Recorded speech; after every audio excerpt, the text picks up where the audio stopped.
हरीच्या दासा भय ऐसी बोलो तीनाय राहोनिया आड उभा देव पुरवी कोड हरीच्या दासा चिंता अघटित हे वार्ता राहोनिया आड उभा देव पुरवी कोड खावे ल्यावे द्यावे खावे ल्यावे द्यावे तुका म्हणे पुरवावे राहोनिया आड उभा देव पुरवी कोण पांडुरंगा करू प्रथम पांडुरंगा करू प्रथम पांडुरंगा करू प्रथम पांडुरंगा करू प्रथम दुसरे चरण संतजिया दुसरे चरण संताजिया दुसरे चरण संताजिया पंचकृपादने कथेचा विस्तार कथेचा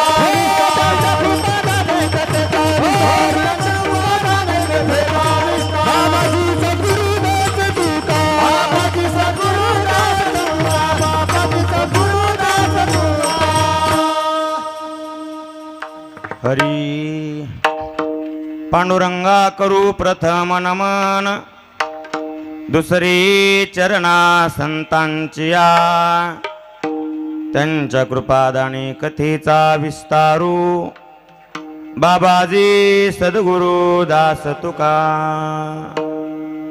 काय माझी वाणी मानेल संतांशी रंजवू चित्तासी आपुलिया माझी वाणी तुझे वर्णी गुणनाम ऐसे दे प्रेम काही कळा लोकाभिराम रणरंगधीर राजीव नेत्र रघुवंशनाथ कारुण्य रूपं करुणा करंतं प्रभु रामचंद्र शरणं प्रपद्ये भक्ति वैराग्य ज्ञान तिन्ही मूर्तिमंत जवळी द्वंद्वातीत शांती क्षमा दया ब्रह्मचारी कली धनमान गृहदेह अशानसे जातिळ भरी ऐसे संत नारायण बाबा त्यांच्या चरणाशी मी नमन करी जय जय श्री राधारमण जय जय नवल किशोर जय गोपी चित्तचोर प्रभु जय जय माखन चोर मस्तक हे पायावरी मस्तक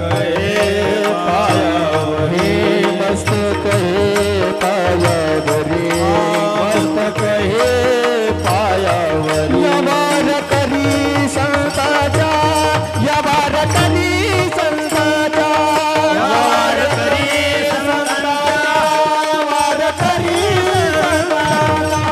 वार करी संताचा वार करी से मस्तक हे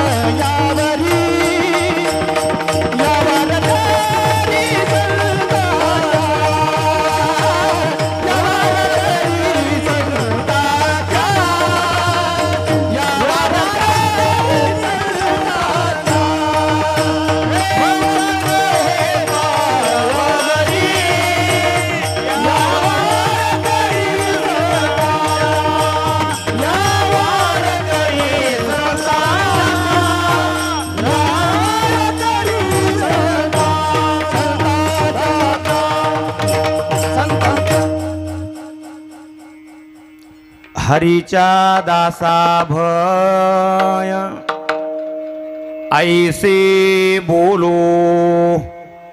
तीन राहुनिया आड उभा देव पुरवी कोड.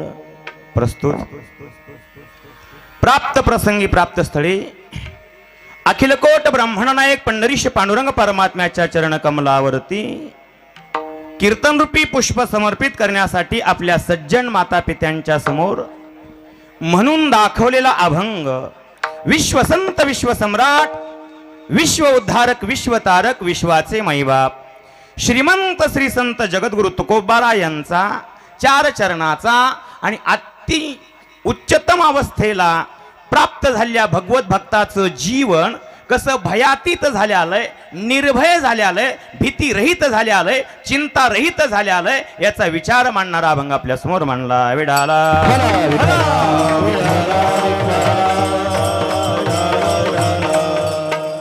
अभंगावर चिंतन करण्यापूर्वी थोडासा परिहार. सालाबाद प्रमाणे याही वर्षी ब्रह्मलीन 1008 स्वानंद सुखनिवासी सद्गुरू गंगा भारती महाराज यांच्या 32व्या पुण्यतिथी महोत्सवाच्या निमित्ताने भव्य दिव्य असणारी श्रीमद भागवत कथा, ज्ञानेश्वरी पारायण, गाथा भजन, हरिपाठ आणि कीर्तन महोत्सव, नंतर संगीत भजन आदी सर्व कार्यक्रमाने हा कार्यक्रम संपन्न होत आहे. आणि त्याच्यातील आज ही 5व्या दिवसाची कीर्तन सेवा माझ्या सद्भाग्याने परमभाग्याने मला प्राप्त झाली. समस्त ग्रामस्थ मंडळीच्या वतीने आणि या कीर्तनासाठी महाराष्ट्रातील दिग्गज मंडळी आहेत.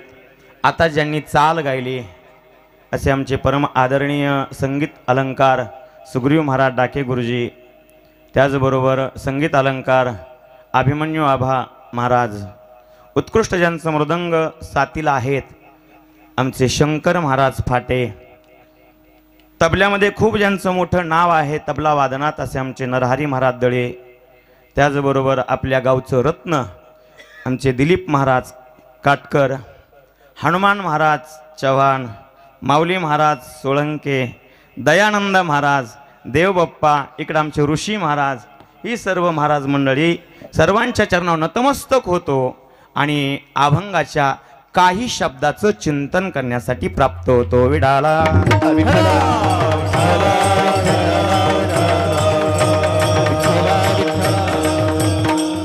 जगद्गुरु तुकोबाराय म्हणतात, हरी आम्हा हरीच्या दासा भय, हरीच्या दासा भय ऐसे बोलो तीनय.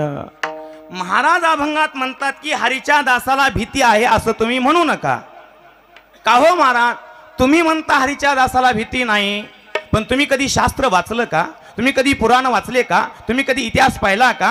अहो, तुम्ही म्हणता की हरीच्या दासाला भीती नाही आणि शास्त्र सांगतं प्रत्येकाला कशाची ना कशाची तरी भीती आहे. मग तुमचं जी बोलणं आहे ना, हे तुमचं बोलणं जरा आजच्या अभंगात द्वैत वाटतं, वेगवेगळं तुमचं बोलणं आहे.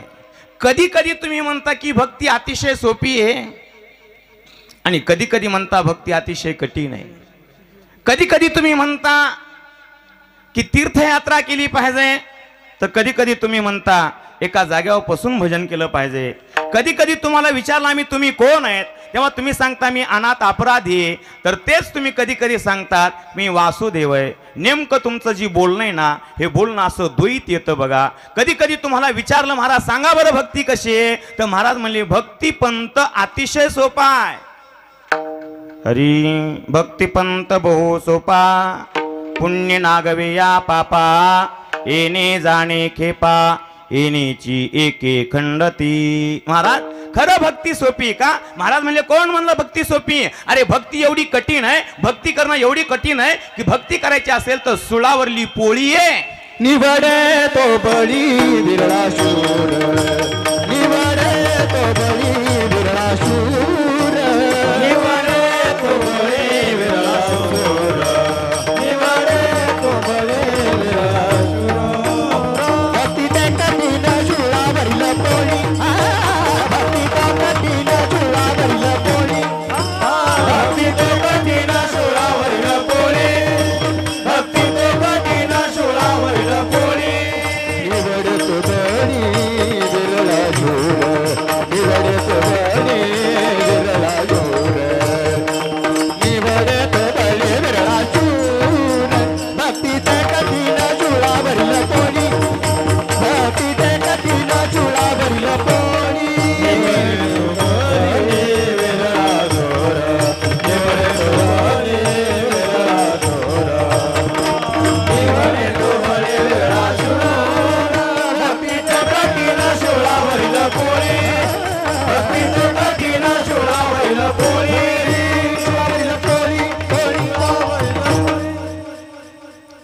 अतिशय गुणवान माणसं अतिशय सुंदर आहेत.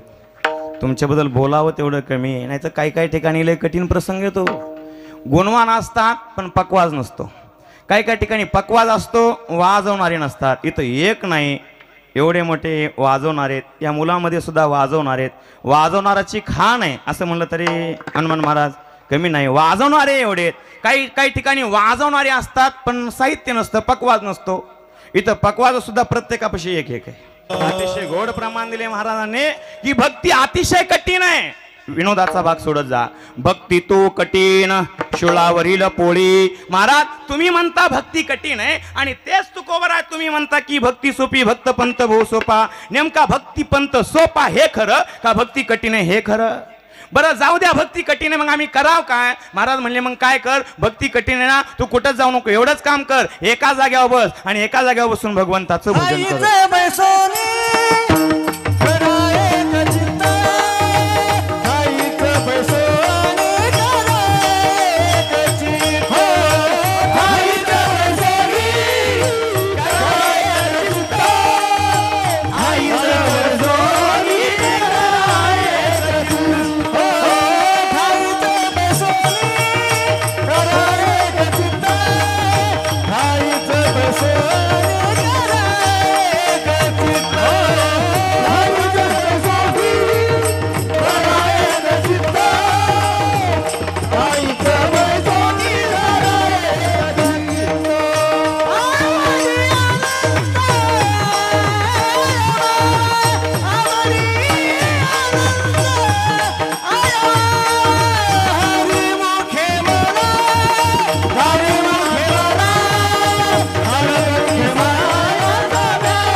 आईचं बैसोनी करा एक चित्त.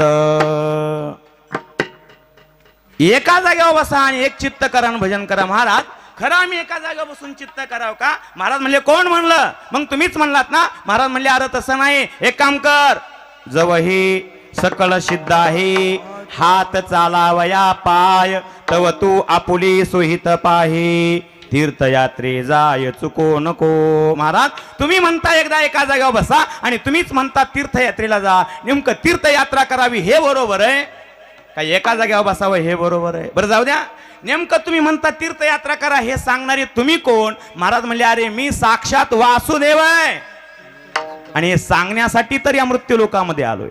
आम्ही वैकुंठवासी आलो याचे कारणासी, आलो वैकुंठवासी आलो याचे कारणासी, आम्ही वैकुंठवासी आलो याचे कारणासी, आम्ही वैकुंठवासी आलो याचे कारणासी.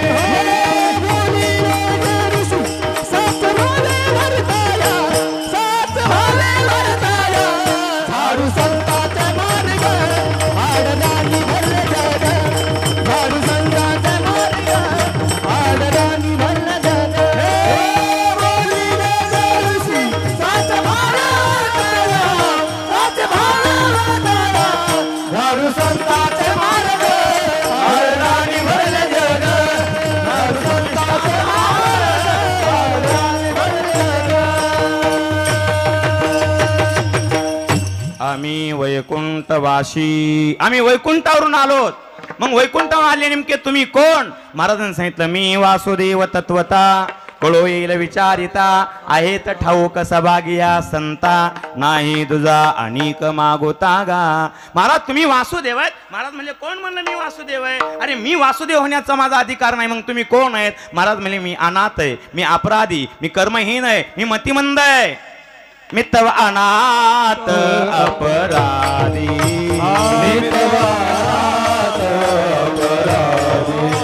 कर्महीन मती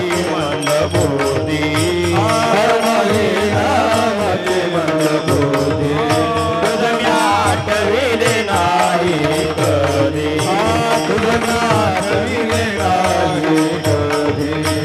वाणी कृपानिधी माय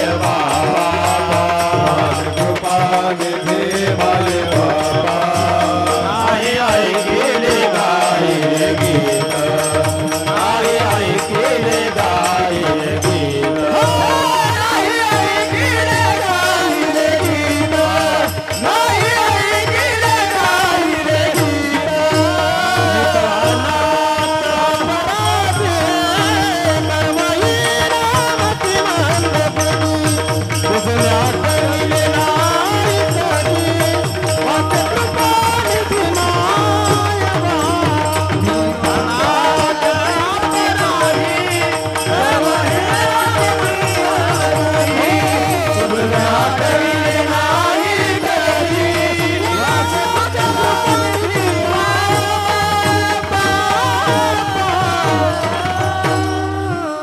मितव अनाथ अपराधी कर्महीन मती मंदबुद्धी तुझ म्या आठविले नाही कधी वाची कृपानिधी माय बाप.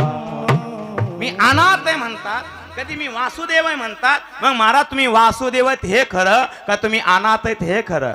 तुम्ही अपराधीत हे खरं? तुम्ही म्हणता भक्ती करा भक्ती सोपी हे खरं का तुम्ही म्हणता भक्ती कठीण आहे हे खरं? तुम्ही म्हणता तीर्थयात्रेला जा हे खरं का तुम्ही म्हणता एका जाग्यावर बसून भजन करा हे खरं? महाराज म्हणले एका जागेवर बसून भजन करा ही तेवढंच खरं जेवढं तीर्थयात्रेला मी जा म्हणलो. महाराज म्हणले मी अनाथ अपराधी हे तेवढंच खरं जेवढं मी वासुदेव आहे असं म्हणलो. महाराज म्हणले भक्ती कठीण आहे हे तेवढंच खरं मी जेवढी भक्ती सोपी तेवढं म्हणलो. म्हणजे अर्थात माझं दोन्हीही बोलणं बरोबर आहे. मग महाराज तुम्ही असं द्वैत का बोलता? कधी म्हणता भक्ती खरी आहे, कधी म्हणता भक्ती अवघड आहे, कधी म्हणता भक्ती सोपी आहे, कधी म्हणता भक्ती अवघड आहे, कधी म्हणता तुम्ही अनाथ अपराधी आहेत. महाराजांनी सांगितलं बाबा मी जेव्हा जेव्हा मल विक्षेप आणि आवरण नावाचे दोष हे 3 दोष गेलेल्या माणूस माझ्याजवळ आला तेव्हा महाराजांनी त्याला सांगितलं तुझ्यासाठी भक्ती करणं सोपं आहे. पण ज्या वेळेला मल विक्षेप आणि आवरण दोषाने युक्त माणूस महाराजाकडे आला त्यावेळेला महाराज म्हणले तुला भक्ती करणं एवढं सोपं नाही, तुझ्यासाठी भक्ती करणं शुळावरली पोळी आहे.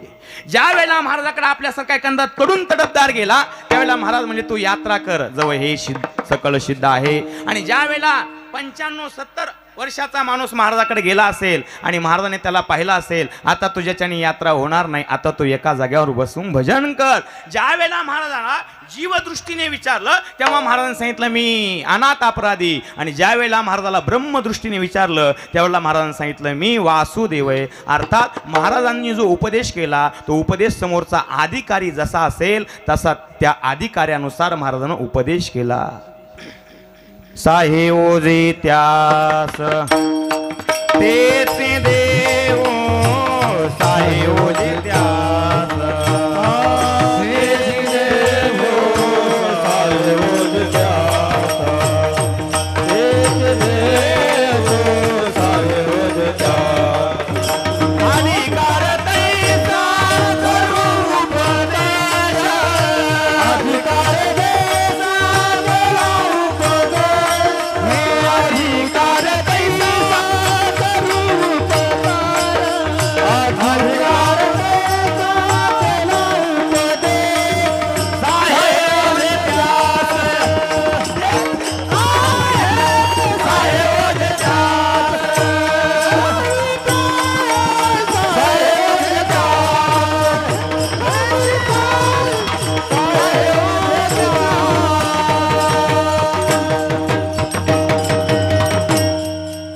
अधिकार तैसा करू उपदेश साहे ओजे त्यास तिची देऊ जसा अधिकारी महाराजांच्या समोर आला तसं महाराजांनी वर्णन केलं. म्हणून कधी कधी महाराजांची भाषा ही विरोधातली वाटते. आज महाराज अभंगात म्हणतात की आम्हाला भीती नाही, हरीच्या दासा भय. एवढंच लक्षात ठेवा शेवटपर्यंत. हरीच्या दासा भय, आम्हाला भीती नाही. महाराज तुम्ही म्हणता आम्हाला भीती नाही, पण शास्त्रकार सांगतात कोणाला कशाची कोणाला कशाची कोणाला कशाची भीती. अर्थात शास्त्रकार सांगतात की प्रत्येकाला कशाची ना कशाची तरी भीती आहे, आणि तुम्ही म्हणता आम्हाला भीती नाही, याचा अर्थ तुमचं बोलणं शास्त्राच्या विरोधात आहे. विडाला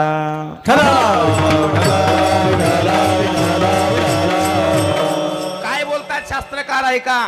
शास्त्रकार सांगतात भोगी रोग भयं, कुली चुत्ती भयं, वित्ते नृपालात भयं, माने दैन्य भयं, बली रिपु भयं, रूपे जराया भयं, तपे इंद्रिय भयं, काही कृतांतात भयं, शास्त्रे वाद भयं, काही कृतांतात भयं, तपे इंद्रिय भयं, सर्व वस्तु भयावहं, भुवि नृणाम वैष्णवपदी वा भयं. विढाला विढाला. महाराज म्हणतात आम्हाला भीती नाही, हरीच्या दासा भय. महाराज काय म्हणले? हरीच्या दासाला भीती नाही. हरीचा दास कोण? रात्री आपण त्याचं चिंतन केलंय, आणि म्हणून हरीच्या दासाला भीती नाही. जगद्गुरु तुकोबराय म्हणतात, आणि शास्त्रकार सांगतात की प्रत्येकाला कशाची ना कशाची तरी भीती आहे. शास्त्रकार बोलतात भोगी रोग भयं, भोग भोगणाऱ्या माणसाला रोगाची भीती. कारखान्याचा चेअरमन आहे, डायरेक्टर आहे, आणि पोत्यानिशी साखर घरी आहे. पण पाहुणे रावळे गेले, महाराज लोक गेले की महाराज लोकांना गुलाबजाम तुम्ही घ्या ना 2. नाही, बिना साखरेचा चहा. का? साखर नाही का घरी? उपलब्ध आहे. पोत्यानिशी किती आणू शकतो? पोत्यानिशी साखर आहे. कारखान्याचा चेअरमन आहे, डायरेक्टर आहे. पण डॉक्टरने सांगितलंय चहाचा जर साखरेचा जर चहा प्याल तर डायबिटीस आहे नक्की वाढेल, आणि पुढे जगण्याची शक्यता कमी नाही. अर्थात भोग, साखर नावाचा भोग प्राप्त आहे, पण त्या प्राप्त भोगाच्या पाठीमाग रोग जोडून दिला. जगद्गुरु तुकोबाराय बोलताय भोगे रोगा जोडून या दिले अनेका, दिले अनेका, आरोचिते होगा सकळा पासोनी, आरोचिते होगा सकळा पासोनी. भोगे रोगा जोडून या दिले अनेका, दिले अनेका, आरोचिते होगा सकळा पासोनी, आरोचिते होगा सकळा पासोनी.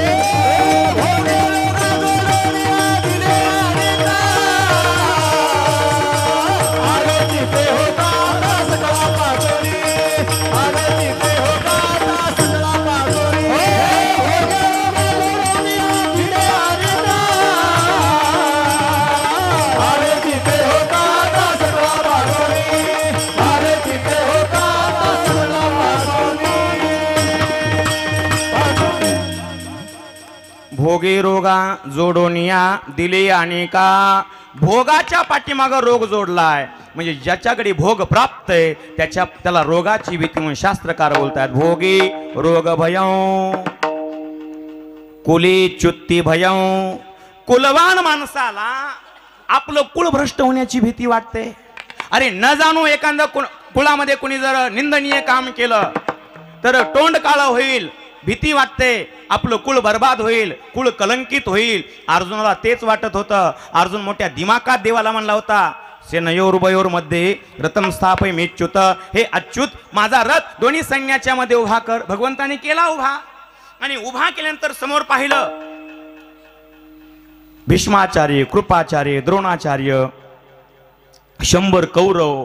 आणि पुन्हा अर्जुनाने विचार केला अरे यांना जर मी मारलं, हे माझे सख्य चुलत भाऊ आहेत, यांना जर मी मारलं यांच्या स्त्रिया विधवा होतील. यांच्या स्त्रिया जर विधवा झाल्या तर अराजकता निर्माण होईल. अराजकता निर्माण झाली तर वर्णसंकर होईल, आणि वर्णसंकर झालं तर माझं कुळ पतनाला जाईल, आणि माझं कुळ पतनाला जायची भीती अर्जुनाला वाटते. अर्जुन भगवद्गीतेच्या पहिल्या अध्यायात भगवंताला बोलतो अधर्माभिवाद कृष्ण प्रदुष्यन्ति कुलस्त्रियाः त्रिषु दृष्टाशु वार्ष्णेय जायते वर्णसंकरः संकरो नयका एव कुलग्नानां कुलस्य च पतन्ति पितरो हेषां लुप्तपिंडोदकक्रियाः. अर्जुनासारख्या कुलवान माणसाला आपलं कुळ भ्रष्ट होण्याची भीती वाटते. म्हणून शास्त्रकार बोलतात कुले चुत्ती भयं, वित्ते नृपालात भयं. वित्त म्हणजे पैसा, लक्ष द्या. आणि ज्याच्याकडे जास्त पैसा झाला त्याला कोणाची भीती आहे? द्या ना माझ्याकडे, मी घेऊन जातो. हा, चोराची भीती. बरोबर आहे तुमचं, पण शास्त्रकार सांगतायत वित्त म्हणजे पैसा, नृप म्हणजे राजा. जास्त पैसा झाला कैलास भाऊ की मग इन्कम टॅक्स वाल्याची भीती असते. इन्कम टॅक्स पहिल्या काळात राजाला कर द्यावा लागायचा. आता जास्त पैसा झाला, काही ठराविक, मला वाटतं 5 लाखाच्या पुढं ग्रामीणला, की टॅक्स जास्त पैशावाल्याला इन्कम टॅक्सची भीती म्हणून शास्त्रकार बोलतात. वित्ते नृपालात भयं माने दैन्य भयं. मान्यवान पुरुषाला अपमान होण्याची भीती वाटते. अरे माझा मान आहे, तालुक्यात, जिल्ह्यात, महाराष्ट्रात माझा मान आहे, पण कोणी माझा मान त्या ठिकाणी हनन करेल, माझा अपमान होईल याची भीती मान्यवान पुरुषाला वाटते. म्हणून शास्त्रकार बोलतात माने दैन्य भयं बले रिपू भयं. बलवान माणसाला शत्रूची भीती वाटते. आपल्यापेक्षा जर बलवान मिळाला आणि त्याने जर आपल्याला कुस्तीमध्ये पाडलं तर भीती वाटते. मागं म्हणणाऱ्या माणसाला चाल भीती वाटते, पुढं म्हणणाऱ्याला वाट. इथले नाही बरं का, आमच्या तिकडलं सांगतो, इथले सर्व मागंही म्हणतात आणि पुढेही म्हणतात. कारण की पुढं म्हणणारा कसा म्हणतो आणि त्याने जर जास्त अवघड म्हणलं तर मग आपल्याला मागं येईल का नाही याची भीती त्याला वाटते. आणि पुढं म्हणणं सोपं असतंय, मागं म्हणणं गुरुजी अवघड असतंय. खरं तर चाल कीर्तन करणं सोपं आहे, कीर्तन करणं सोपं आहे, पण पकवाज वाजवणं आणि तबला वाजवून गायन करणं एवढं सोपं नाही. कीर्तन कोणी पाठ करून करू शकतंय, पण ताल कधी पाठ करून मिळत नाही. मिळतंय? स्वर कधी पाठ करून मिळत नाही. कीर्तन पाठ करून तुम्ही सुद्धा उद्या पाठ करून कीर्तन करू शकता ना. असे बरेच महाराज आहेत महाराष्ट्रात, पाठ करून करतात, पण ताल आणि स्वर कधी पाठ करून करता येत नाही. याच्यासाठी घासावत लागतं. आणि ज्यांनी आळंदीत राहिले त्यांना मधुकरी मागावी लागते. आणि मधुकरी मागताना चाकणच्या घाटानं जावं लागतं. आणि जे चाकणच्या भागात मधुकरी मागायला गेले ना त्यांना बाजरीचीच मधुकरी मिळाली. सांगू का? हरी चाकणच्या घाटा जे निघाले मधुकरीच्या वाटा, तया बाजरीचाची वाटा भागाला इति रासवे महाराज वाच. विठाला विठाला ज्ञानेश्वरीत नाही बरं का होती ती. आम्ही आळंदीत असताना चाकणची मधुकरी होती आणि नुसत्या बाजरीच्या भाकरी यायच्या. आणि विद्यार्थी अवस्थेमध्ये बाजरीच्या भाकरी खावा वाटतात का? बरोबर खावा वाटतात का? खरं सांगा, विद्यार्थी अवस्थेमध्ये खावा वाटतात का बाजरीच्या भाकरी? काय खावा वाटतंय? चपाती खावा वाटते. आमच्या मधुकरीत तुम्हाला माहीतच नाही मधुकरी काय असते, तर तुम्हाला काय सांगावं. आमच्या मधुकरीत फक्त भाकरी यायच्या बाजरीच्या आणि आम्हाला जावं लागायचं. मग आम्ही ओवी तयार केली. हे एवढं सोपं नाही. गुणवान माणसाला, बलवान माणसाला आपल्यापेक्षा कोणी बलवान भेटेल याची भीती वाटते. मग शास्त्रकार बोलतात बले रिपो भयं रूपे जराया भयं. रूपवान माणसाला म्हातारपणाची भीती. आता लहानपणाचं जी माझं रूप आहे अतिशय गोंडस आहे. कोणी पाहिलं की मोहित होत आहे, कोणी उचलतंय, जवळ घेतंय, आलापाला घेतंय. आईने जर सुंदर ठेवला असेल लेकराला तर कोणी घेऊन त्याच्या गालावरून चुंबन घेतंय. पण तेच रूप वयाच्या 90 वर्षानंतर तसं राहत नाही. कारण की पुन्हा म्हातारपणी, हरी म्हातारपणी थेटे पडशी खोकला, हात कपाळाला लावून बैसे, खोबऱ्याशी वाटी दिसतसे मूक, गळतसे नाक श्लेष्मपुरी. जे बालपणातलं रूप आहे 4-2 वर्षाचं ते तसंच सुंदर रूप म्हातारपणात राहत नाही. म्हणून रूपवान माणसाला म्हातारपणाची भीती वाटते असतं. शास्त्रकार बोलतात रूपे जराया भयम तपे इंद्रिय भयम. तप करणाऱ्या माणसाला कोणतं इंद्रिय कधी भीती त्रास देईल आणि कोणत्या इंद्रियामध्ये कधी दगा होईल सांगता येत नाही. म्हणून तपे इंद्रिय भयम. तप करणाऱ्या माणसाला इंद्रिय दगा देतात. भागवताच्या 9व्या स्कंदामध्ये कथा आहे. 2 मिनिटं भजन करा सांगतो. विठाला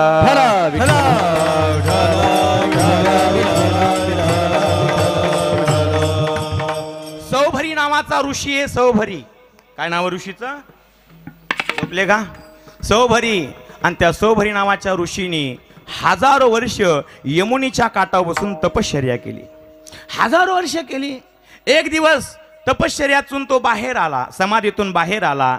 आणि बाहेर आल्यावर त्याची अंतःकरण वृत्ती नेत्र इंद्रियाच्या द्वारे यमुनेच्या पाण्यात गेली. आणि त्या यमुनेच्या पाण्यामध्ये एक मासुळी आणि तिचा पती मासा मासा आणि मासोळी दाम्पत्य जीवनाचा आनंद घेत होते, उभय जीवनाचा आनंद घेत होते, विवाहिक जीवनाचा आनंद घेत होते. आणि या सोभरी नावाच्या ऋषीची नजर, अंतकरण वृत्ती, नेत्र इंद्रियाच्या डोळ्याच्या द्वारे त्या पाण्यात गेली आणि पाण्यातल्या त्या माशाचं मैथून पाहिलं. आणि याच्या सुद्धा अंतकरणामध्ये भाव निर्माण झाला, अरे आपण तर माणूस आहेत, पाण्यातला मासा सुद्धा दाम्पत्य जीवनाचा आनंद घेतो, आपण का लग्न करू नये. आणि म्हणून लग्न करायची इच्छा झाली. कोणाला? कीर्तनकाराला. सोभरी नावाच्या ऋषीला. आणि कोण लग्न करायचं, पण मुलगी कोण देणार? चांगल्याला देणार. वय वर्ष 92 आणि 92 वर्षाच्या नवयुवक तरुण आला. ऐकताय ना? कोण मुलगी देणार? पण विचार केला त्यावेळेला मानधाता नावाचा राजा होता. कोणता? मानधाता. त्या मानधाता नावाच्या राजाला 50 मुली होत्या. याने विचार केला 50 मुली आहेत ना, गरिबी असेल, मोप राजा होता, पण 50 मुलीपैकी एक मुलगी तो मला देईल. म्हणून सोभरी नावाचा ऋषी त्या मानधाता राजाकडे गेला. मानधात्याने त्याचं आतिथ्य स्वागत केलं आणि विचारलं, सोभरी महाराज कशासाठी आलात? सांगितलं, महाराज काही नाही, लग्न करायचंय. चांगली गोष्ट आहे, करा ना मग. पण महाराज लग्न करायचंय, पण मुलगी मिळणार ना. मग तुमच्याकडे 50 आहेत म्हणून आलो. राजाने विचार केला, मुलगी जर या 92 वर्षाच्या म्हाताऱ्याला द्यावी तर मुलीचं वाटोळ आहे,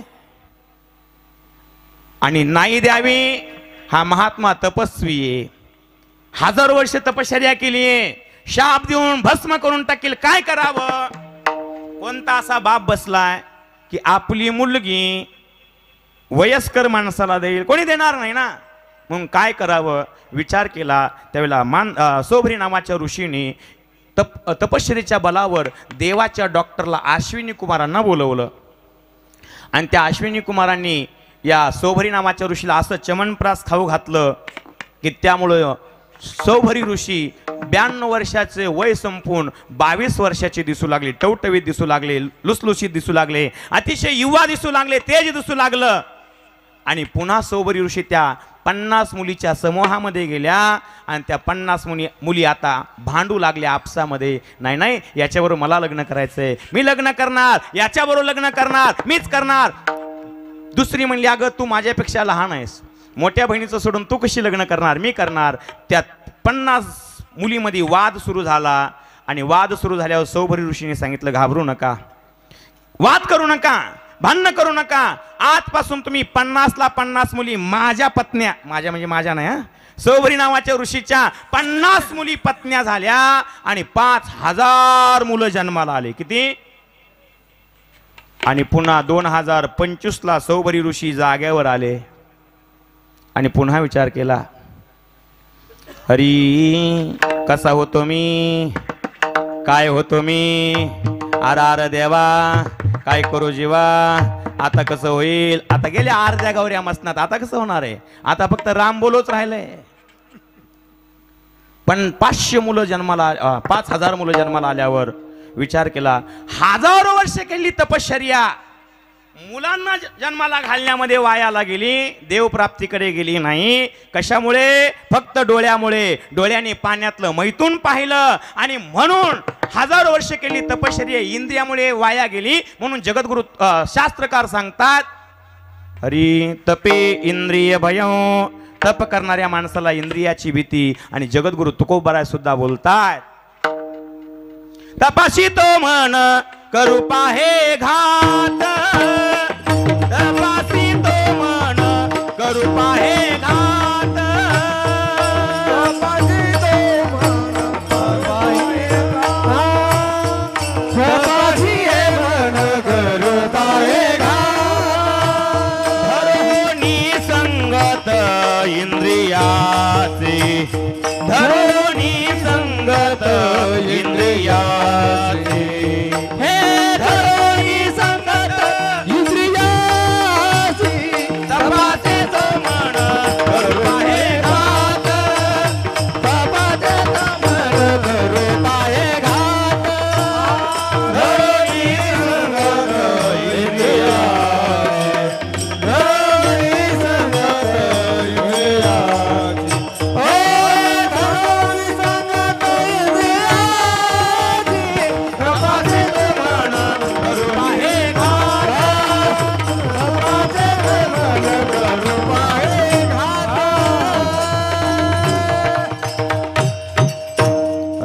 तपे इंद्रिय भयम तपाशितो मन करू पाहे घात धरोणी संगत इंद्रियाची. इंद्रियामुळे तप करणाऱ्या माणसाला इंद्रियाची भीती वाटते. शास्त्रकार पुढं सांगतात तपे इंद्रिय भयं शास्त्री वाद भयं. एखाद्या विद्वान माणसाला शास्त्री पंडित माणसाला कोणी वाद घालण्याची भीती वाटते. असाच एक माणूस विठाला विठाला विठाला चला विठाला विठाला विठाला विठाला.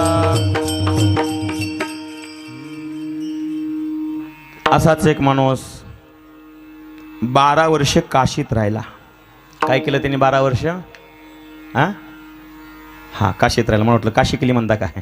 काशीत राहिला, 12 वर्ष अभ्यास केला. अभ्यास आणि 12 वर्ष अभ्यास करून विद्वान बनला, पंडित बनला आणि पंडित बनून पंडित पदवी प्राप्त करून घेतली. पंडित पदवी प्राप्त करून घेतली आणि महाराष्ट्रामध्ये आला. पण महाराष्ट्रात आल्यानंतर विजयाचं प्रतीक म्हणून शास्त्र चर्चेमध्ये लोकांना हरवू लागला. कोणी बसला की शास्त्र चर्चा व्हायची आणि शास्त्र चर्चेमध्ये तो लोकांना हरवायचा. म्हणून त्याला विजयाचं प्रतीक म्हणून भर दिवसा 12 वाजता जुन्या काळात कंदील असायचा, कंदील, आणि कंदील लावून मिळाला शास्त्री लोकांकडून. विद्वान म्हणून ज्या दिवशी कोणी याला शास्त्र चर्चेमध्ये हरविल त्या दिवशी यांनी हा कंदील विजवायचा असं ठरल्या गेलं. निघाला असा पूर्ण भारतातले सर्व शास्त्री लोक हरवत हरवत, पंडित लोक हरवत हरवत आला. असा परतूरला आला आणि परतूरून असा इकडे माजलगावला जाऊ लागला. जाता जाता दैठण्याला आला आणि दुपारची वेळ होती, उन्हाळ्याचे दिवस होते. एक शेतकरी असा आऊत हाणू लागला. आऊत आणि आऊत हाणता हाणता तो त्याने बघितलं. पण भर दिवसा 12 वाजता चैत्र महिन्यात सूर्य डोक्यावर आलेला आहे आणि दिवा लावून घेऊन चाललेला आहे. याने विचार केला आंधळा म्हणावा, पण आंधळ्या माणसानं किती दिवे हातात घेतले म्हणजे त्याला दिसेल. आंधळीनी हाती दिवा घेऊनी काय करावा, तैसा ज्ञान निश्चयो अवगा वाया जाय. आंधळ्या माणसानं दिवा घेऊन उपयोग नाही. बरं वेडा म्हणावं, कपड्यावरून वेडा वाटत नाही, शूटबुटातलाय. मग नेमका हा काय प्रकार आहे? आणि असा प्रकार दिसल्यानंतर त्याने आऊत हाणायचं सोडलं आणि पळत पळत गेला आणि विचारलं राम राम राम राम, कुठले तुम्ही? मी काशीचा पंडित. बरं मग हा कंदील लावून का चालले? अरे मी सर्व जगातले पंडित हरवलेत आणि जो कोणी मला शास्त्र चर्चेमध्ये हरविल ना त्या दिवशी मी माझा कंदील विजविल. तो म्हणला असं आहे का? आत्ता हरवतो. पळत पळत गेला आणि ते आवताव दाबायचं असते का म्हणते त्याला. हा रुमणं बरोबर आहे. आता थोडी रेंज लागायची तुम्हाला. रुमणं घेऊन आला. रुमणं असा उभा राहिला. ओ पंडित, ओ शास्त्री, ओ विद्वान, ओ काशीत 12 वर्ष अभ्यास केले महाराज, सांगा याला काय म्हणतात? ते म्हणला रुमणं म्हणतात. वा वा, हुशार आहे तुम्ही, पंडित आहे तुम्ही, शास्त्री आहे तुम्ही, पण आता सांगा हे रुमणं तुमच्या कुठं बसणार आहे? ते म्हणला अथर्ववेदात आहे का? नाही. ते मनातली मनात पानं चावू लागला शास्त्राचे. ऋग्वेदात आहे का? नाही. सामवेदात आहे का? नाही. यजुर्वेदात आहे का? नाही. शिवपुराणात आता सध्या जास्त शिवपुराणाचा सुळसुळा सुटला. शिवपुराणात आहे का? नाही. भागवतात आहे का? नाही. रामायणात आहे का? नाही. गात्यात आहे का? नाही. हरिपाठात आहे का? नाही. एखादं कुठंतरी रुमणं कुठं हाणूल असं प्रमाण गात्यात आहे का? नाही. असा विचार करू लागला. आता त्याने कितीही विचार केला तरी त्याला कोणत्या शास्त्रात समजेल हे रुमणं कुठं हाणायचंय? बरं आपण त्याला म्हणलं अंदाजानं हे रुमणं माझ्या गुडघ्यावर बसणार आहे, ते पाठीत मारील. पाठीत बसणार म्हणलं डोक्यावर मारील. डोक्यावर बसायचं म्हणल्यावर पोटावर मारील. पोटावर बसणारे म्हणल्यावर हातावर मारील. आणि तेव्हापासून त्याचं नाव पडलं कुठं हाणू? रुमणं विठाला.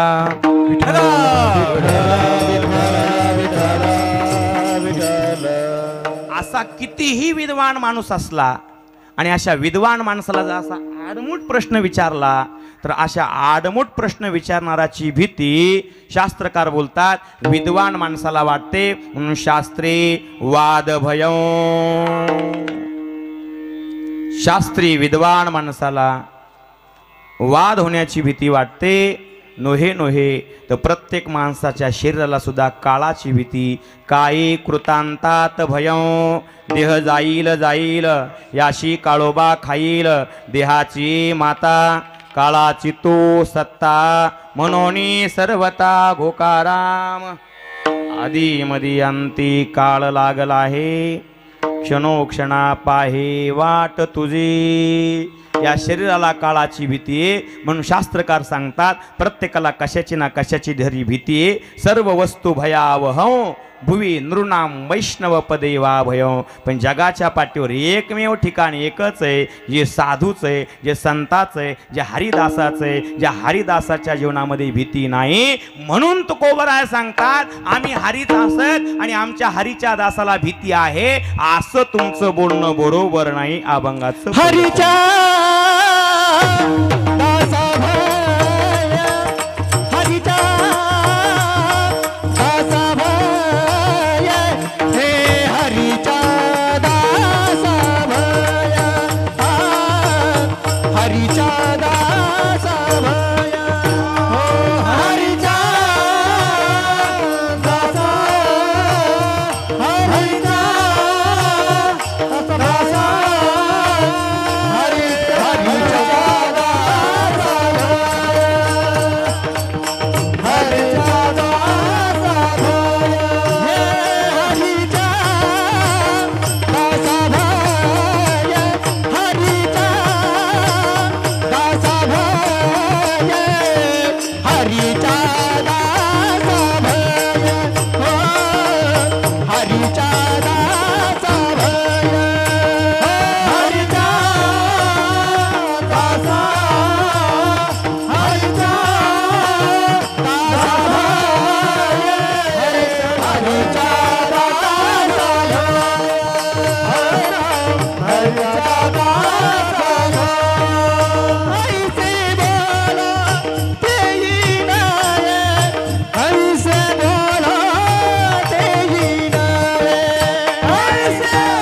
हरीच्या दासा भय ऐसे बोलो तीहीन. हरीच्या दासाला भीती आहे असं तुम्ही म्हणू नका. मग महाराज हरीच्या दासाला भीती नाही असं तुम्ही म्हणू नका. जवळजवळ 8:30 वाजल्यापासून तुमचं चाललंय, 10:15 वाजलेत आणि 15च मिनटं राहिलेत. तुम्ही भयच म्हणता. कुठं काय येताना भिवून आले का काय? नाही. मग भीती नाही असं तुम्ही म्हणता, मग तुमच्याकडे काय पुरावा आहे? हरीच्या दासा काही, हरीच्या दासा काही, हरीच्या दासा काही, हरीच्या दासा काही, हरीच्या दासा काही, हरीच्या दासा काही, हरीच्या दासा काही, हरीच्या दासा काही, हरीच्या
हरी आम्हा हरीच्या दासा काही भय नाही त्रैलोकी हरीच्या दासा भय ऐसे बोलू तेही नय. तुम्ही म्हणता हरीच्या दासाला भीती नाही असं तुम्ही बोलू नका, पण तुमच्याकडे एखादा पुरावा आहे, एखादा काही प्रमाण आहे, एखादा काही कुठलीही वस्तूची सिद्धी करत असताना रात्री बाबांनी चिंतन केलं त्याच्याबद्दल की कुठल्याही वस्तूचं सिद्धी करत असताना पुरावा लागतो. पुरावा म्हणून पुराव्याशिवाय तुमच्याकडं कुठलंच तुम्ही बोलू शकत नाहीत. तुमच्याकडं पुरावा काय? हरीच्या दासाच्या जीवनामध्ये भीती नाही. काय झालं? कीर्तन संपलं, 15 मिनिटात संपणार आहे. कीर्तन संपलं आणि 10 लाख रुपये मला कीर्तनाचं पाकिट भरलं. होय जमन ना? नक्की पुन्हा बदलू नका. 10 लाख बरं का. गावकऱ्यांचा विचार घ्या, तुम्ही देता गावकरी पुन्हा आडविते. हां 10 लाख नक्की ना दिलीप महाराज? हां साक्षीदार तुम्ही. हां 10 लाख दिले म्हणा, फक्त कीर्तनापुरतं दिले. पण योगायोग मला उद्याचं आणखी भागवत करायचं असल्यामुळे उद्याचा दिवस म्हणजे आजचे दिवस थांबणं गरजेचं म्हणून मी थांबलो. पण योग असा आला की ज्यांच्याकडे आम्ही मुक्कामाला होतो त्यांच्याकडे आज पाहुणे रावळे जास्त असल्यामुळं मी इथंच मुक्कामाला थांबणार आहे. म्हणजे थांबलो आणि आम्ही दोघंच होतो रूममध्ये. कोण? मी शंकर महाराज, दुसरा कोणीच नव्हता. दोघंच होतो. 10 लाख रुपये ठेवले होते. मी विचार केला आता कमीत कमी 1 वर्ष तरी कार्यक्रम करायचं काम नाही, काय नाही. आता 10 लाख आलेत, उद्या करायचं काय 10 लाखाचं असा विचार केला रात्रभर. पण खिशात पैसे मोजून ठेवले आणि मोजून ठेवल्यानंतर त्या रूमला आतून कुलूप लावलं. जरी शंकर महाराज जवळचे असले तरी काय सांगा, पैसे बघितल्यावर चांगले सुद्धा फुटत आहेत म्हणून काय सांगा. मी असे कुलूप लावून ठेवलं आणि सकाळी उठलो आणि सकाळी उठून शर्ट घातलं तर पाहतोय पाकिटच नाही. काय करावं? जाता कोणाला आष्टीला का परतूरलाय? मग इकडून जायचं होतं मला. जाता आष्टीला गेलो आणि देवप्पा आष्टीच्या खाके कपडे व्हायला म्हणलं अहो मी रात्री गंगा भारती संस्थान दैठण्याला कीर्तनाला गेलो होतो. गावकरी खूप चांगले आहेत आणि त्यांनी मला 10 लाख रुपये दिले होते. ते म्हणजे कस काय एवढं चांगलं कीर्तन करता काय तुम्ही? तुम्हाला 10 लाख रुपये कोण देतील? अहो दिले होते. काय पुरावा? अहो विचाराना हनुमान महाराजच होते नारळ देताना. हो म्हणा. तुम्हाला 5 लाख देतो फक्त हो म्हणा.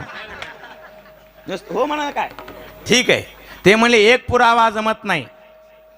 साक्षीदार कमीत कमी मोठ्या कामाला 2 लागते. आणखी दुसरा पुरावा. अहो दुसरा पुरावा देवबाप्पा होते. देवबाप्पा तुम्ही हो म्हणा 2.5 तुम्हाला देतो. हो ते म्हणले 2 पुराव्यावर जमत नाही. देवबाप्पाचं तुमचं चांगलं सूत्र आहे, चांगलं एकामेकाचं जमतंय. देवबाप्पा तुम्हाला आहेराचे सुद्धा पैसे आलेले तुमचे घेत नाहीत आणि म्हणून देवबाप्पाचं तुमचं चांगलं आहे. तुम्ही 2.5 लाख त्यांना देता. 2 पुराव्यावर जमत नाही. आणखी तिसरा पुरावा लागतो. तिसरा पुरावा कोण आहे? अहो म्हणलं तिसरा पुरावा होता ना आमचे माऊली महाराज होते. हो म्हणा 2.5 मध्ये 1.25 तुम्हाला देतो. ते म्हणले ठीक आहे. 3 पुरावे झाले. हे 3 पुरावे जेव्हा म्हणतील पैसे 5 लाख 10 लाख दिले होते तेव्हा ते म्हणतील शंकर महाराज बघू द्या तुमचे खिसे. तोपर्यंत म्हणणार नाहीत. पुराव्याशिवाय वस्तूची सिद्धी होत नाही. मग महाराज तुम्ही म्हणता आमच्या हरीच्या दासाच्या जीवनामध्ये भीती नाही, भय नाही, याच्यासाठी तुमच्याकडे पुरावा काय? महाराज म्हणजे तुम्हाला पुरावा पाहिजे का? मग पुरावा सांगतो. पहावे पुराणी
तुका म्हणे नाही विश्वास ज्या म्हणी. ओ साहेब मला 10 लाख दिले म्हणून तुमचा माझा विश्वास नाही का? मग विचारा गावकऱ्याला. गावकरी जेव्हा म्हणतील 10 लाख दिले होते तुका म्हणे नाही विश्वास ज्या म्हणे विचारा कोणाला पहावे पुराणी विचारोनी पुराणाला विचारा किती पुराण आहेत 17 18वं महापुराण आहे श्रीमद भागवती महामुनी कृते पण आपण 19व्या पुराणाचं चिंतन करणार आहेत 19वं पुराण दर्पण पुराण दर्पण म्हणजे आरसा आरशामध्ये जसं असतंय तसं दिसतंय म्हणून जसं लिहिलं तसं वागावं लागलं म्हणून त्याचं नाव आहे दर्पण पुराण त्याचं नाव आहे रामायण आणि रामायणातलं पुरावा सांगणारे 10 मिनिटात आणि कीर्तन संपवणारे विठाला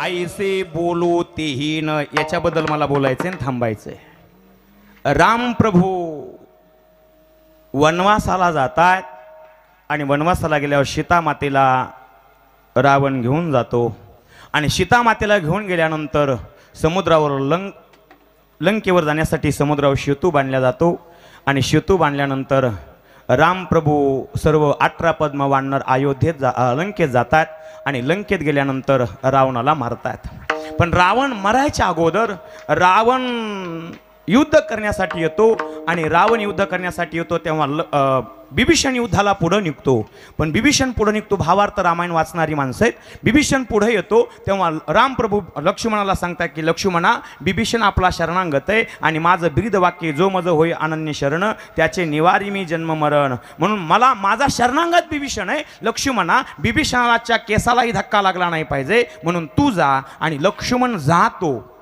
युद्ध होतं रावणाचं आणि बिभीषणाचं रावण बिभीषणाला मारण्याचा प्रयत्न करतो याच्यामुळे घडलं हा माझा सक्का भाऊ पण शत्रूला जाऊन मिळाला याच्यामुळे घडलं आणि म्हणून युद्ध करतो पहिला बाण बिभीषणावर सोडतो पण पहिल्या बाणाला लक्ष्मण वापस लावतो आणि दुसरा बाण जेव्हा बिभीषणावर सोडला जातो त्याला शक्ती म्हणत होते अद्भुत शक्ती सोडतात आणि ती शक्ती रावणाची बिभीषणाला सोडती तेव्हा लक्ष्मणाच्या लक्षात आलं ही शक्ती आता बिभीषणाला वाचू शकत नाही आणि रामप्रभू मला शब्द दिलाय की लक्ष्मणा एखाद्या वेळेला तू मेला तरी चालेल पण बिभीषणाला धक्का लागला नाही पाहिजे आणि म्हणून ती शक्ती आता मला घेतली पाहिजे आणि म्हणून लक्ष्मण पुढे येतो आणि ती रावणाने मारलेली शक्ती लक्ष्मणाच्या छातीवर बसते आणि लक्ष्मण रणांगणामध्ये पडतो जसा लक्ष्मण पडतो तसा रामप्रभूच्या शिबिरामध्ये शोक निर्माण होतो आणि हनुमंतराय लक्ष्मणाला उचलून घेऊन येतात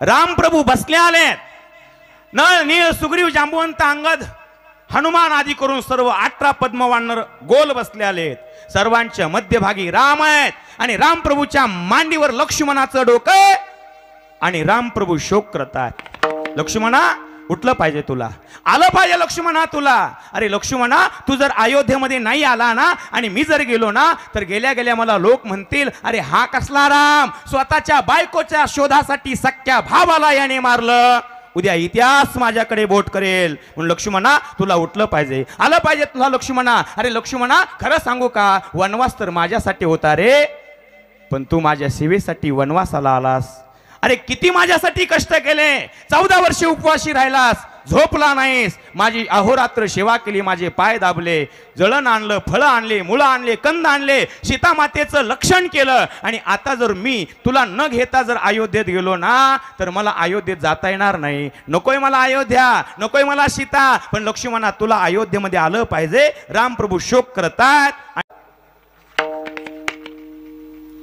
लक्ष्मणा ये रे रे परतोनी मज भेटी दे रे मजवरी रुसला शिकारे दोघे वणीचे सांगाती लक्ष्मणा रुसलास तू माझ्यावर का उठत नाही तू लक्ष्मणा अरे तू तर माझा पाठीराखा बंधू आहे ना अरे तुला सोडून जर मी अयोध्येत गेलो ना तर अनर्थ होईल मला नको सीता तू जर नाही उठला तर मी उठणार नाही मी नाही उठलो तर सीता सुटणार नाही सीता नाही सुटली तर रावण मरणार नाही रावण नाही मेला तर सीता सुटणार नाही आणि सीता नाही सुटली तर मी उद्या अयोध्येत जाणार नाही. आणि मी जर उद्या अयोध्येत नाही गेलो आणि उद्या जर 14व्या वर्षाचा शेवटचा दिवस संपला आणि 15व्या दिवसाचा पहिला दिवस उजडला आणि 15व्या वर्षाच्या पहिल्या दिवशी जर मी अयोध्येत नाही गेलो तर माझा भरत जिवंत राहणार नाही. आणि म्हणून मला नकोय ही सीता, नकोय मला काही. लक्ष्मणा, तुझ्याशिवाय मला जीवनामध्ये दुसरं काहीच नकोय रे विठाला.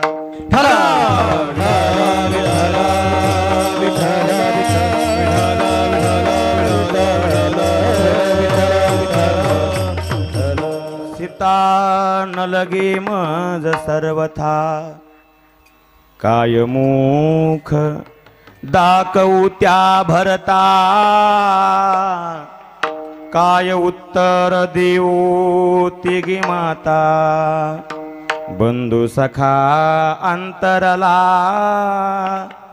लक्ष्मणा ये रे परतुनी मज भेटी दे रे. लक्ष्मणा ये रे तुझ विणन घे मी जीवन. सर्वथा न करी अन्न सेवन. न करी अयोध्यागमन. उभ्या प्राण सांडीन मी. लक्ष्मणा, अरे तू जर नाही जिवंत झाला तर मला सीता नकोय. मी अयोध्येत जाणार नाही, मी पाणी पिणार नाही, मी अन्न ग्रहण करणार नाही. अरे गेल्या गेल्या मला सुमित्रा मा विचारेल, राम माझा लखन कुठे? त्यावेळेला त्या सुमित्रा मातेला मी सांगू की आई माझ्या बायकोच्या शोधासाठी मी तुझ्या मुलाला मारलं. अरे एखाद्या वेळेला मी सुमित्रा मातेला समजावील रे. पण ज्या वेळेला उर्मिला मला विचारेल, दादा तुमच्या बायकोच्या शोधासाठी तुम्ही माझ्या नवऱ्याला मारलं, माझ्या नवऱ्याचा जीव दिला, त्यावेळेला त्या उर्मिलेला मी काय सांगू? अरे ज्यावेळेला मला भरत विचारील, ज्यावेळेला शत्रुघ्न विचारील, त्यावेळेला अयोध्या विचारील आणि त्या अयोध्यावासी लोकांना मी सांगू का माझ्या बायकोच्या शोधासाठी मी माझ्या भावाला मारलं? नकोय मला हे अयोध्या, नकोय मला हे राज्य, नकोय मला सीता, नकोय मला काही, पण मला तुझ्यासारखा भाऊ पुन्हा जीवनामध्ये पुन्हा मिळणार नाही. लक्ष्मणा उठलं पाहिजे तुला. शत्रुघ्न माझा पुसेल जेव्हा काय मुख दाखवू तेव्हा. गेला गेला गेला गेला सुखाचा ओलवा जीवी जीवा अकंत. विढाला विढाला विढाला विढाला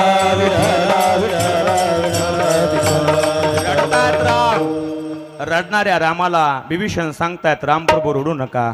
आमच्या लंकेमध्ये असा एक डॉक्टर आहे, मेलेली माणसं जिवंत करतो, सुसेन वैद्य. आणि वैद्याला घेऊन येतात, नाडी तपासतात, सांगतात महाराज लक्ष्मण जिवंत होईल, पण इथून द्रोणागिरी पर्वतावर जावं लागेल, द्रोणागिरी पर्वतावर वल्ली आणावी लागेल. कोण जाणार? हनुमंतरायाकडे पाहिलं, बुद्धिमताम वरिष्ठम उड्डाण केलं आणि हनुमंताने द्रोणागिरी पर्वतच उचलला. कथाभाग मोठा आहे. आणि उचलून निघाले हनुमंतराय. निघता निघता हनुमंतराय अयोध्येच्या मार्गाने निघाले. रात्रीची वेळे रस्ता चुकला आणि अयोध्येच्या जवळ गेल्यानंतर 20 किलोमीटर अंतरावर नंदीग्राम नावाचं गाव आहे. त्या नंदीग्रामामध्ये गळ्या एवढा खड्डा खणलेला आहे आणि डोक्यावर वलकल बांधलेले आहेत, हातामध्ये जटा बांधल्यात, अंगावर वलकल आहेत, हातामध्ये धनुष्य बाण आहे. आणि राम राम राम राम चिंतन करणारा महात्मा पाहिला. पण हनुमंतराय वरून चालले होते. त्या महात्म्याने पाहिलं कोणीतरी चाललंय, निशाचर आहे, वल्ली चमकते, नक्की हा राक्षस आहे आणि माझा दादा, माझा भाऊ आणि माझी वहिनी वनात आहे. नक्की त्यांच्या अंगावर हा पर्वत टाकून त्यांना मारल्याशिवाय राहणार नाही. कोण आहे? म्हणून बिना बाणाचा, बिना टोकाचा बाण काढला आणि राम राम राम नाम अंकित बाण सोडला. राम राम राम राम करत तो बाण हनुमंतापर्यंत जातो. हनुमंताला तो बाण लागतो आणि राम राम करणाऱ्या बाणाने हनुमंतराय खाली येतात. तो पर्वत वायुदेव धरतात, हनुमंतराय खाली पडतात. मूर्छित पडतात. तो महात्मा पुढे जातो आणि हनुमंताच्या तोंडातून राम नाव येतंय तेव्हा दचकतो आणि पुन्हा तो बोलतो, अरे ज्या रामाला मी जिवंतपणी मी अयोध्येत असताना जगू दिलं नाही आणि त्या रामाच्या सेवकाला मी आज मारलंय तो होता भरत. आणि भरत रडतो आणि विचारतो, महाराज कोण आहेत तुम्ही? हनुमंत सांगतात, मी रामाचा सेवक हनुमान आहे. हनुमान तुम्ही निघालात कुठे तुम्ही? अरे मी हनुमान रामाचा सेवक. राम प्रभू वनातून त्यांची पत्नी रावणाने घेऊन गेला. रावणाला मारण्यासाठी सेतू बांधला. सर्व इतिहास सांगतात.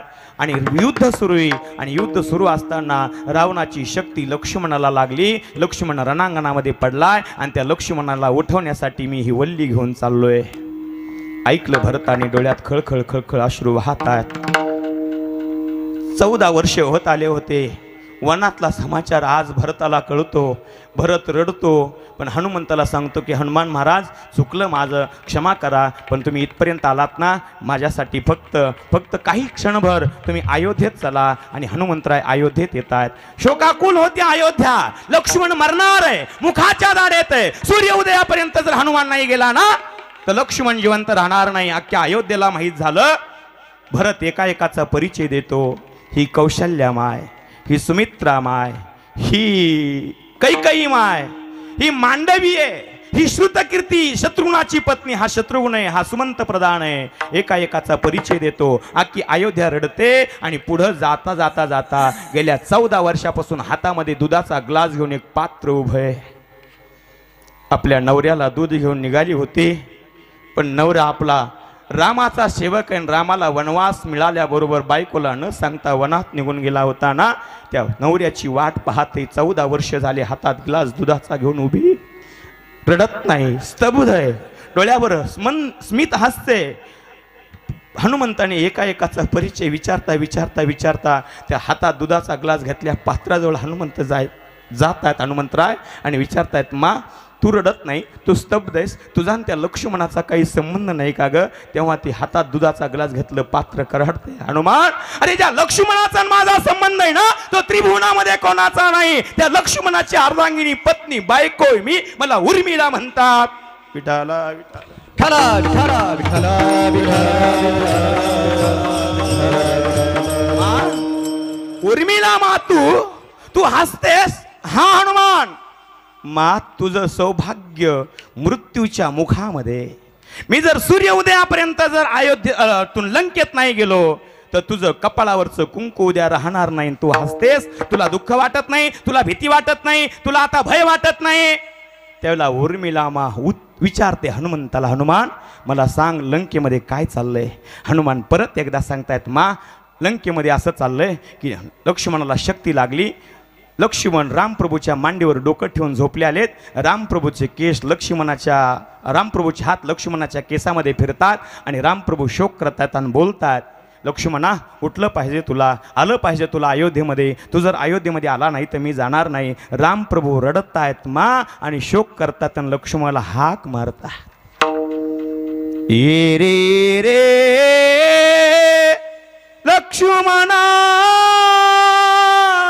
ए रे रे मजवरी रुसलासी का. रडतायत रामप्रभू. तेव्हा उर्मिला सांगते, हनुमान ये तो न्याय हुआ हनुमान, सुन हनुमान, जो रोता है ना हनुमान वो दुखी होता है, और जो सोता है वो चैन की नींद लेता है, वो तो कभी दुखी नहीं होता. और भरत लक्ष्मण हा तर रामाचा सेवक आहे, रामाचा भक्त आहे, रामाचा दास आहे. रडणारा राम आहे, दुःखी राम आहे. आणि रामाचा दास कधी दुःखी नसतो. रामाच्या दासाला कधी भीती नसते. आणि रामाच्या दासाला भीती आहे असं म्हणणं तुझं बरोबर नाही. सर्वता यासी भय नाही, मी हे जाणतसे पाही. प्रतिज्ञा करीते तुझे पायी, भय नाही लक्ष्मणा. आणि लक्ष्मणाला भीती आहे हनुमान असं तू म्हणतो ना, असं तुझं म्हणणं बरोबर नाही. आईसे तेही बोलो नाही, आईसे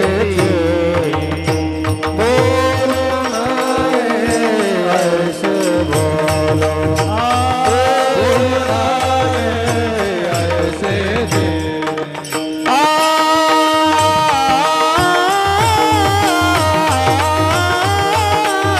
हरिचा दासा भया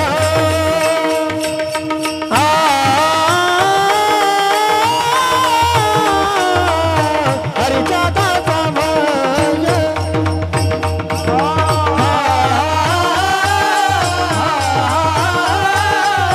हरिचा दासा भया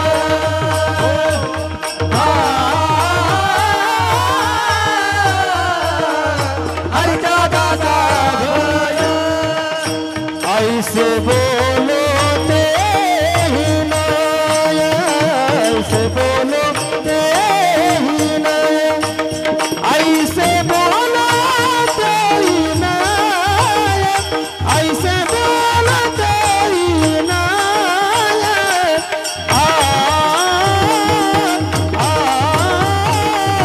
राहोनियाड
हरीच्या दासा भय.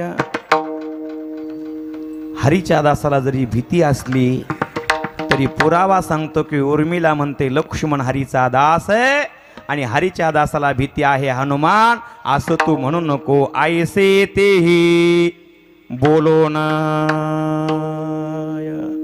यथामत यथावकाश. अभंगाच्या एका चरणाचं चिंतन केलंय, भय शब्दाचं चिंतन केलंय, आणखी अभंगाचे 3 चरण राहिलेत. आता सोडवले असते पण वेळ होईल आणि म्हणून आता जर सर्व सांगितले तर मग पुढच्या वर्षी तुम्ही मला बोलवायचं नाही ना, म्हणून मागं ठेवतो असा भाव नाही. पण आता वेळ झाला आहे आणि उगाच पोतभर मुरमुरे खाण्यापेक्षा मुठभर बदाम खाल्लेले बरी असतात. म्हणून अभंगाचा भाव आपल्यासमोर एका चरणाचा ठेवला आहे. जे योग्य असेल ती सद्गुरू जोग महाराज संस्थान आळंदी, जोग महाराजांची वारकरी शिक्षण संस्था, सद्गुरू नारायण बाबा संस्थान, गुरुवर्य बैराम बाबा, गुरुवर्य मास्तर बाबा, गुरुवर्य नाथ बाबा, नाथ महाराज रात्रीचे, आणि यांच्या सर्व सान्निध्यात जे मिळालं ते मांडलं.